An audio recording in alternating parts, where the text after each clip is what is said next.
Morning guys, Jamie from Newborn Solutions. Another beautiful Hawke's Bay day today. Spraying a bit of orchard work. Oh shit, what's that? Oh geez, it's the P150 Max. Sure.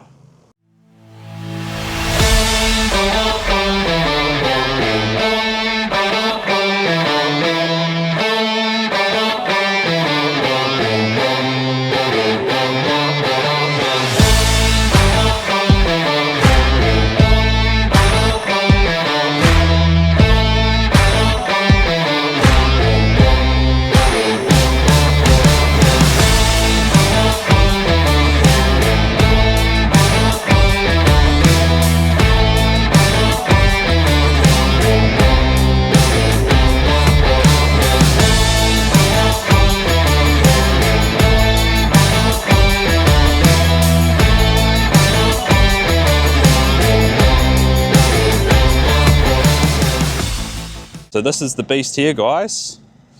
A little bit of a non-standard video. We just thought, why the hell make a video when we're using it every day? So we're just gonna capture it out in the field.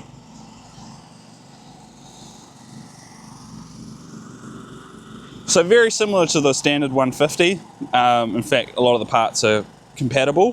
What you're gonna find is new is the radar is next level. And we'll talk a little bit more about that. Bigger motors, bigger prop clamps here as well. Better grab handles as well. You can see that it's been confined to just two aerials now, which is awesome. And the handles, I like that. Makes it real easy to pick up, and it's still the same empty weight as the P150, so real light as well. And this is an 80 litre model. Right. Better get it back up in the air. This here's the all new SRC5 as well. Real cool controller. Definitely more of a, conventional sort of controller layout for the drones.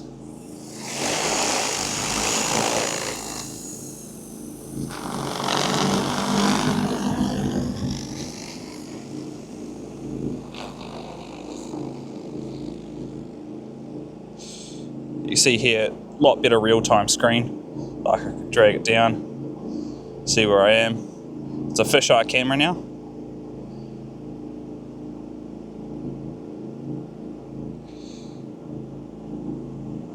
So what a Kiwi is going to find benefits from this drone over the standard P150. So it's got an improved radar, and so the terrain following is sublimely better than the older models. It's got a rotating radar in now, and so it's a lot better. 20 meters a second is the max speed, above 18. So I think that's 72 kilometers an hour. It's what it runs there and back. So on your nice longer blocks, your cart time's gonna be a lot less. So yeah, improved terrain following, and the 3D real terror. So the inbuilt function that's been in existence since the P100 Pro has been heavily improved as well. So it's learning all the time. There it goes.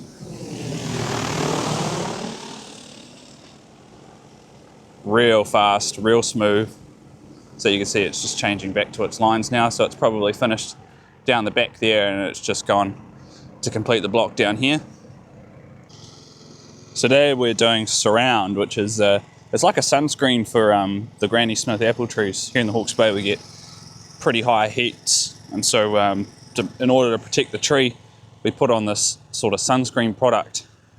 And we put it on at a pretty heavy rate that's going on at 400 litres to the hectare. You can't see it right now, but what happens is you can see it's all coated in the tree, and once it dries out, it pretty much does what it's done to my hand here. See, it's all just sort of white, pretty much like a sunscreen. So that's what we're doing today. We've just got, this block here is 2.6 hectares or something like that. And then the boys down the back there running the P150 and the P100 Pro. So all three models are here today, helping to get this 7 hectares, I think, in total done. Only take us a couple of hours or so. So what are the new improvements of the 150? 80 litres. We've got 32 litre a minute pumps as standard. Nice. 32 litre pumps are standard, 46 for the 4 nozzle upgrade kit, which we'll definitely be using on this sort of work. It would be perfect. Like we're doing 400 litres at the moment. I think I was in China, I worked out only a 4.5 metre swath, so not very large. You could be doing something like 16 metres a second. So I don't know, that works out to be well over 50 k's an hour, I think closer to like 60. So that's pretty impressive at 100 litres to the hectare. So that's insane. That was considered a high water rate, you know, years ago, back when the drones were 40 litres. Just real smooth in how it flies, just like the 150, but you know, from what they told us, it's another 50% increase in sort of in operational efficiency, I guess you could call it. So this is the all new fisheye camera down the bottom here. Just wipe it off. There we go. So yeah, and now I can see all around really, but in the app it just shortens it up, so you can see in front of you, and then you can scroll down to look below you. But really cool feature, and with that as well, you can also do the mapping, the inbuilt mapping, up to 20 hectares per flight. And yeah, you could do mountainous, or you could just do 2D. So that's going to be pretty cool. So a question we get all the time is, why has XAG stuck with radar instead of going to the likes of lidar, like a lot of manufacturers are doing at the moment? It's a good question. We asked it ourselves. The reason for it is just the environment. So the environment we work in, you know, like see today, I'm, you know, covered in this surround. It's just a very dirty, dusty environment, and lidar is ultra sensitive to that sort of thing. And so they've chosen to improve on their radar, which their radar technology is just getting better and better all the time. And this is like pretty unreal, this drone. We saw videos of it doing pretty rolling country at 20 meters a second. So it'll be cool to get it out and do that sort of work and see if it actually does it properly. But yeah, so the radar enables it to still pick up obstacles. I think they told us it's about like 5 centimeter diameter, but I just put up the Mavic before and that spotted that and it stopped it. So it's pretty impressive what it can do. You can see on the remote here, a lot more buttons as well. Bigger screen, a lot more buttons, even more around the back here.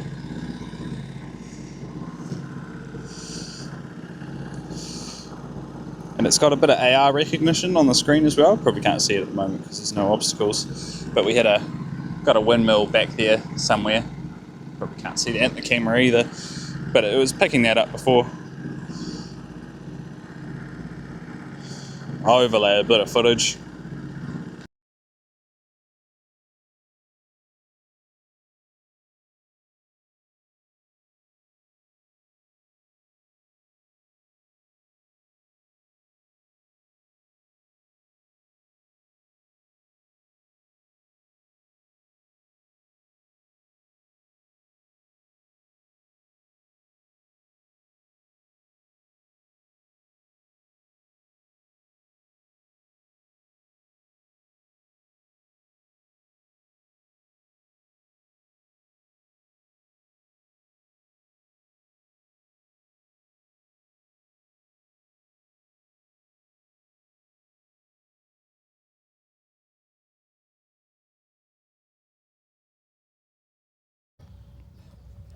Got all the way to the end of the video here and forgot to do a wrap up. But thank you all for watching. We hope to bring you heaps more content in the 150 Max in the next coming weeks. If you've got any questions, give us a bell, 06870 4030, or find us online, airbornesolutions.co.nz.